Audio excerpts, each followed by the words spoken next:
இந்த தோட்டத்தில் இருக்கும் பூக்கள் இரவில் பேசுமாம். பூக்கள் பேசுமா என்று யாழினி யோசித்தாள். சூரியன் மறையும் நேரத்தில் யாழினி மெதுவாக அந்த மர்ம தோட்டத்துக்குள் நுழைந்தாள். அவள் ஒரு ரோஜாவை நெருங்கியவுடன் அவள் வந்து இருக்கிறாள் என்று பூக்கள் கிசுகிசுத்தது போல இருந்தது. ஆனால் ஒரு பூ மட்டும் சோகமாக இருந்தது. அது மற்ற பூக்களைப் போல ஜொலிக்கவில்லை. நீ ஏன் இப்படி இருக்கிறாய் என்று யாழினி மெதுவாக கேட்டாள். என்னை யாரும் விரும்புவதில்லை என்று அது சொன்னது.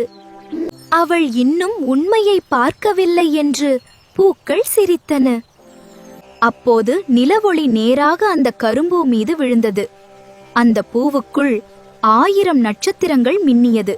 அதுதான் தோட்டத்தின் அழகான பூ என்று யாழினி சிரித்தாள். ஒவ்வொருவருக்கும் அவர்களுக்கே உரிய அழகு உண்டு.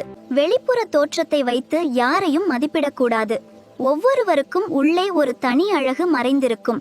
இந்த மாதிரி இனிமையான கதைகள் வேண்டும்னா like, comment, share and subscribe பண்ணுங்க.